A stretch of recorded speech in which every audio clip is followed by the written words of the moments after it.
This is one of the most WTF things I have ever come across. Hey humans, it's Hannah.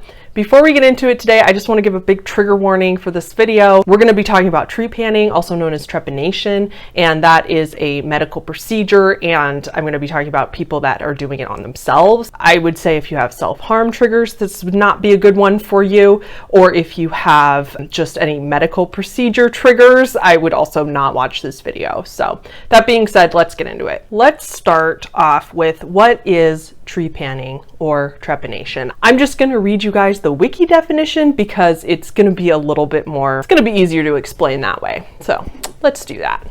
From Wikipedia, trepanning, also known as trepanation, trepanning, excuse me if I do not pronounce those correctly, or making a burr hole. It's a surgical intervention in which a hole is drilled or scraped into the human skull, exposing the dura mater? Again, I'm not a medical person, so if I said that wrong, just ignore me. It's disgusting. To treat health problems related to intracranial diseases or release pressured blood buildup from an injury. If you don't know what dura mater is, it is the thick membrane that surrounds your brain. This surgical procedure has been around since 5000 BC, so a very long time. However, procedures that were done that long ago, in my opinion, typically, we have modern medicine for a reason. Historically, trepanation was used in ancient times as a way to either help a medical problem. If somebody got a head injury, they would do this to relieve the pressure or to pool the blood. And also when people believed that you were being possessed by evil spirits back in the day, they would also do this, believing that it would release the evil spirits from your brain, from your head, from your body. Technically, this medical practice is still used today when brain surgeons do surgeries on our brains, but it's more known as a craniotomy, and the skull fractures that are taken out in order to do the surgery are replaced into the head so that there's not a hole left over. The real reason I want to talk about this and why it relates to my channel is because trepanning is a lot darker than just this medical procedure. And the reason for that is that there's this thing called voluntary trepanning. But first, let's get into a very interesting lost cartoon, and I'll explain why this relates. You may or may not remember this cartoon. It aired in the year 2000 on Cartoon Network, and it ran for a full 6 seasons. The show was called The Grim Adventures of Billy and Mandy. The show was created by Maxwell Adams, and it's a kid show. Well, interesting fact, and this is why it is related to the topic. Maxwell Adams, the creator of the show, back when he was in college in 1995, he actually made a pilot of this show in a different version, and he made it in kind of it's a 1920s 30 style black and white cartoon where it looks really old-timey, and it has really early versions of the characters Billy and Mandy. And Billy and Mandy are in this 2-minute clip where Mandy comes up to Billy and she's in a very happy mood, which is not normal for her regular dark character, and it's because she explains to Billy that she just got a trepanation. Mandy, what happened to your head? It's okay. I just got trepanned. Tree what? And after talking about it with Billy, he decides that he wants to get one too. I feel great. Goodbye, kids.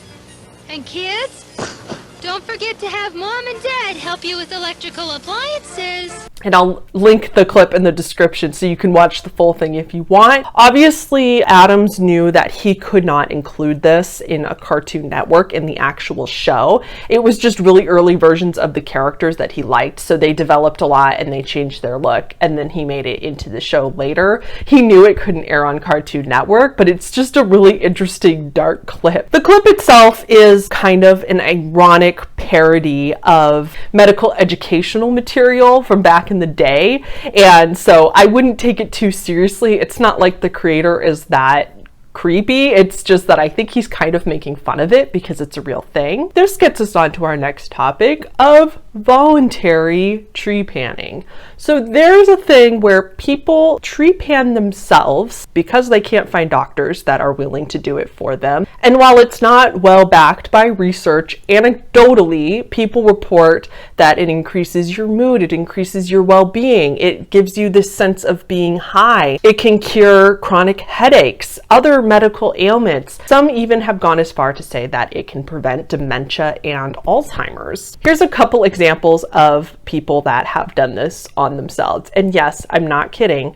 They did it to themselves. Amanda Fielding did the procedure to herself back in the 1970s. She used a drill with a foot pedal. She decided to do it on herself after she knew several of her friends that got it done, and they had such good results, and so she saw changes in them, so she thought it would be a good thing to do as well. And she managed to successfully do the procedure on herself. To her credit, she does advocate that you should not do it to yourself. I think she's more of an advocate for it being a real medical procedure where you can go to the hospital and voluntarily get it done. But on the other hand, some of the other things I read from her are a little nutty and a little bit, I don't believe her. She seems like a perpetuator of pseudoscience. The hypothesis is it improves the cerebral circulation by giving back the possibility for the blood to express itself on the heartbeat.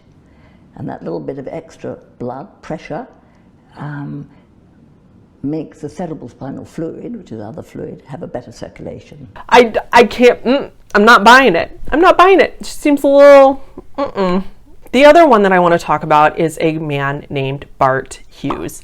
He did the procedure to himself in 1965, and he used a dentist drill to do it, much in the very same manner as Amanda did. He believed that it would make you kind of in this state of being high forever, and that it would increase blood flow throughout the body. And he claims that because humans evolved, they weren't always on 2 feet, and when they evolved to stand up on 2 feet, it took a lot of blood flow out of the brain. I want to hear scientists talk about that, and an evolutionary scientist talk about it and see what they think, because that just sounds like mumbo jumbo that you pretty much made up. I don't trust non-scientific people to tell me things like this. Last, but certainly not least, as I went down this little internet rabbit hole, I found out that there's actually a trepanning for dummies manual that you can find on the internet. I got so queasy just reading about this. I almost had to stop making this video and stop researching this video because it made me so nauseous reading about all this stuff.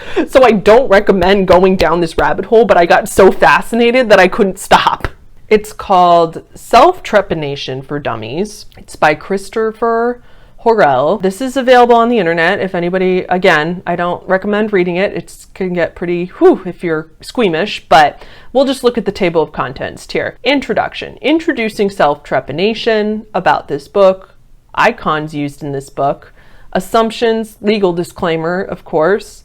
What is self-trepanation? Background, advantages, disadvantages, a few risks. Other than death, yeah, reading through some of this manual, he actually tells you that you need to make sure you have a phone present right next to you. I mean, duh, but you need to have a phone because you need to call an ambulance in case you mess it up. I think that's a good sign that you shouldn't be doing this. Getting started. Tools you'll need. Final warnings and precautions. Preparation. Choosing the right location for the hole. Choosing the proper work area.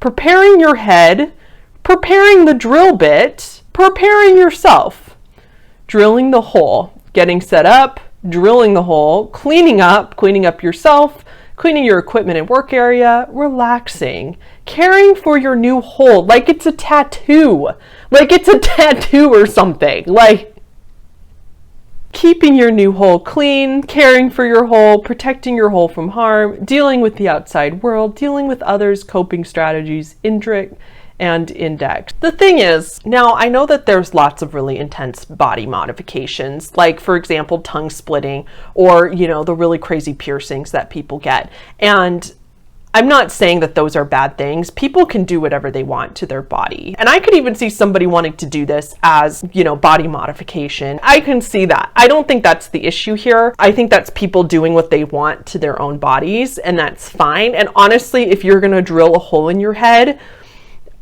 so be it. I mean, that's your choice, right? You can do that. But I think the harmful part is that online they are advocating so much for the fact that it can cure, it'll increase blood flow, solve all of your problems, prevent dementia and Alzheimer's and all these other things that you suffer from, when there's been no real evidence to show that that's the case. It's such an old practice that I don't think it's safe to start telling people that, because some people may be desperate enough to feel those things that they would do it, and people could die from this. So that's very different. I don't think this is the same as body modification. I think this is way more dangerous. Please tell me what you think of this, and if you think that it should be legal, if you think doctors should do this for people, or if you just think it's harmful, or if you've even ever heard of this before, because I'm curious to know if I'm really late in the game. Maybe everybody already knows about this. All right, that's gonna be it for today. I hope you enjoyed, and I will see y'all in the next video.